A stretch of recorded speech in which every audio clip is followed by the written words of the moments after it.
এই শোনো না গো, ফেসবুকে গিয়ে আমাদের এমবি ডায়েরি পেজটি লাইক করে বেল বাটনে ক্লিক করে আসো না প্লিজ। একজন ডাক্তারের তেমনই হওয়া উচিত যাতে করে একজন রোগী তার সাথে কথা বলেই মনে করে তার অসুখ অর্ধেকের মতো ভালো হয়ে গেছে। একজন শিক্ষকের তেমনই হওয়া উচিত যাতে করে তার কথা শুনে স্টুডেন্টসদের পড়া অর্ধেক হয়ে যায়।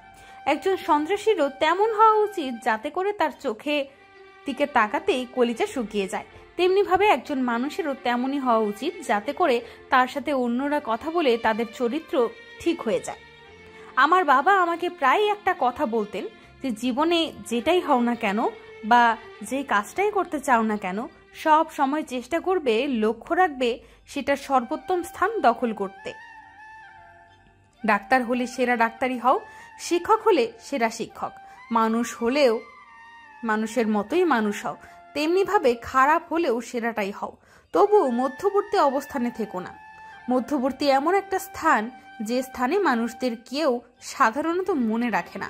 ক্লাসের একজন শিক্ষকও সবচেয়ে ভালো ও সবচেয়ে খারাপ স্টুডেন্টসদের মনে রাখে। উচ্চবিত্ত ও ক্ষমতাশালী লোকদের মানুষ মনে রাখে ক্ষতি ও টাকার কারণে, আর নিম্নবিত্ত লোকদের মনে রাখে অসহায় ও দারিদ্রতার কারণে। মধ্যবিত্তরা শুধু দর্শক হয়ে বসে থাকে। সবকিছুরই সেরাদের আলাদা একটা ভ্যালু থাকে, সেটা ছোট হোক কি বড়। বিশ্বে যারা বড় বড় বিখ্যাত তারা প্রত্যেকেই কোনো না কোনো দিক থেকে সেরা, কিন্তু কারো কাজ এক নয়। বিরাট কোহলি বিশ্বসেরা ব্যাটসম্যান আর সাকিব বিশ্বসেরা অলরাউন্ডার। 2 দিনের পদবী ক্রিকেট হলেও পজিশন কিন্তু এক নয়। অথচ কেউ কারোর চেয়ে কম সম্মানের অধিকারী নয়। জীবনে যেটাই হব যেন সেরাটা হতে পারি এমন প্রতিজ্ঞা করে যদি কোনো কাজে নেমে পড়ি, তাহলে সেই কাজ করার আগ্রহ আর আত্মবিশ্বাস আরো শতগুণে বেড়ে যায়। পেলে পাওয়ার মতোই পাবো, হলে হওয়ার মতোই হব, ছাড়লে ছাড়ার মতোই ছেড়ে দেব, ধরলে ধরার মতোই ধরবো। এমনটাই যে হয় এসপার না হয় ওসপার, হলে হিরো না হলে বিগ জিরো। কেউ তোমাকে খোঁচা মেরে কথা বলে যদি শান্তি পায় তাহলে তাকে বলতে দাও, কারণ কিছু মানসিক অসুস্থ রোগী আছে যারা কাউকে ছোট না করতে পারলে শান্তি পায় না। তাই কেউ তোমাকে ছোট করে তোমার মাধ্যমে মনের শান্তি মিটিয়ে নিচ্ছে, এটাই বা তোমার জন্য কম কিসের? তুমি তার শান্তির উৎস। সবসময় তো নিজের দিকটা ভাবলে চলে না, অন্যের কথাও একটু ভাবতে হয়। আশেপাশে অসুস্থ মানসিক রোগীর কথাও ভাবতে হয়। তাদের খোঁচা মেরে কথাগুলোর জবাব দিতে হয় না। অসুস্থদের সাথে তর্কে গিয়ে নিজেকে মানসিক চাপ দিতে নেই, কারণ যে তোমাকে খোঁচাবে সে তোমার ভালো মন্দ সবকিছুতেই খোঁচা দিবে। ভালো থাকতে হলে ইগনোর করাটা শিখতে হয়, তর্কে না গিয়ে চুপ থাকতে হয়, কটু কথা এক কান দিয়ে শুনে আরেক কান দিয়ে বের করে দিতে হয়। মনে রেখো, সবাইকে খুশি করার দায়িত্ব নিয়ে তুমি পৃথিবীতে আসো নাই। সবার আগে মানসিক শান্তি দরকার, যেটা তোমাকে সাফল্যের দিকে নিয়ে যেতে সহায়তা করবে। কেউ যখন তোমাকে খোঁচা মেরে কথা বলে তখন তুমি ধরে নাও তোমার মধ্যে এমন একটা গুণ আছে যেটা তার মধ্যে নাই। মূলত জেলাস থেকে মানুষ একে অন্যকে দেখতে পারে না, আর একটা সময় এই জেলাসই তাদের ময়লা আবর্জনা বানিয়ে দেয়। সব জায়গায় সবার মাঝে নিজের জাত পরিচয় দিয়ে অন্যের নামে কটু কথা বলে গন্ধ ছড়ায়। সমালোচনা সব সময় নেগেটিভ হিসেবে ধরতে হয় না, মাঝে মাঝে সমালোচনা পজিটিভ অর্থ বহন করে।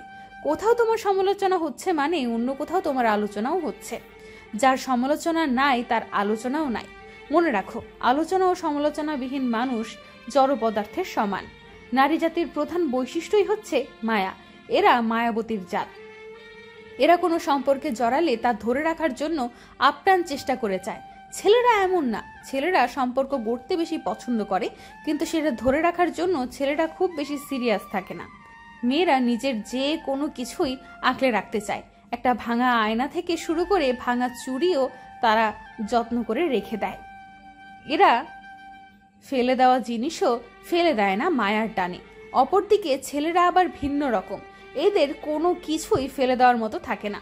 পুরনো হলেই এদের মায়াও কমে যায়, তাই এর জন্য মায়াবতীর কোনো পুরুষবাচক শব্দ নাই। মেয়েরা খুব অল্পতেই রাগ অভিমান করে, এটাও মেয়েদের একটা বৈশিষ্ট্য। মেয়েদের রাগ খুব সহজেই প্রকাশ পায় এবং বোঝাও যায়। অপরদিকে ছেলেরা রাগ করলে সেটা সহজে বুঝতে দেয় না এবং প্রকাশও করে না। কিন্তু ছেলেদের যে রাগটা প্রকাশ পায় সেটা খুবই ভয়াবহ। মেয়েদের রাগ অল্পতেই শেষ হলেও ছেলেদের রাগ সহজে শেষ হয় না। মজার বিষয় হচ্ছে ছেলেদের রাগ শক্তিশালী হলেও যখন তাদের রাগ শেষ হয়ে যায় তখন তারা সাথে সাথে সেই রাগের কারণও ভুলে যায়। কিন্তু মেয়েদের রাগ অল্পতে শেষ হলেও তারা সহজে রাগের কারণ ভুলে না, সযত্নে মনে রাখে যতই রাগ শেষ হোক না কেন। যে পুরুষ নারীর অভিমান ভাঙাতে পারে না সেই পুরুষই নারীর কাছে তত দামি হয়।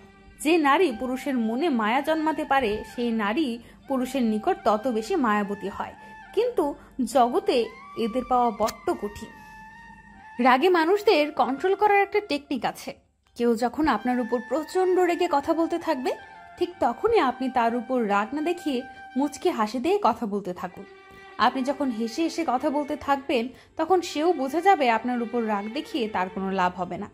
রাগের সাথে রাগ মিলিয়ে যেটা হয় সেটা হলো ঝগড়া, আর রাগের সাথে হাসি মিলিয়ে যেটা হয় সেটা হলো মজা।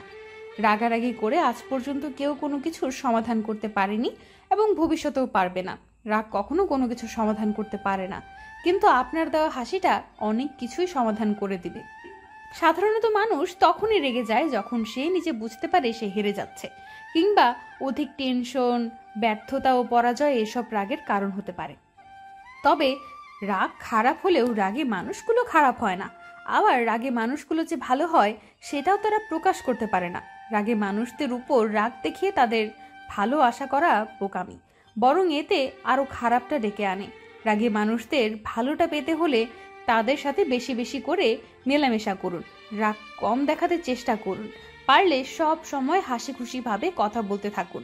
তাহলে দেখবেন রাগে মানুষগুলো কতটা ভালো হতে পারে তা আপনার কল্পনার বাইরে। আপনার উপর কেউ রেগে থাকলে আপনি তার উপর দ্বিগুণ হাসি উপহার দিন। আপনি বুঝতেও পারবেন না আপনি তার সাথে রাগারাগি করে তাকে যতটা কন্ট্রোলে আনতে পারবেন তার চেয়ে আপনার সামান্য একটা হাসি অনেক কার্যকর। জেনে রাখুন, একটা হাসি অনেক ক্ষমতা বহন করে। মনে রাখবেন সেই সবচেয়ে শক্তিশালী যে ব্যক্তি নিজের রাগকে কন্ট্রোলে রেখে হাসি উপহার দিতে পারে। আবার সেই সবচেয়ে দুর্বল ব্যক্তি যে কথায় কথায় রেগে যায়। আর যারা কথায় কথায় রেগে যায় তখন তাদের রাগটাকে কেউ দমাতে পারে না। মাঝে মাঝে এমন হয় যে লোকে কি বলবে এটা ভেবে নিজেকে গুটিয়ে রাখি। কেউ একটা বাজে গালি দিলে তার চেয়েও বাজে গালি মুখে চলে আসে, কিন্তু দেয়া হয় না এই ভেবে যে আমাকে অভদ্র হওয়া যাবে না। এই ভদ্রতাই অনেক সময় আমাদের নিচু করে রাখে।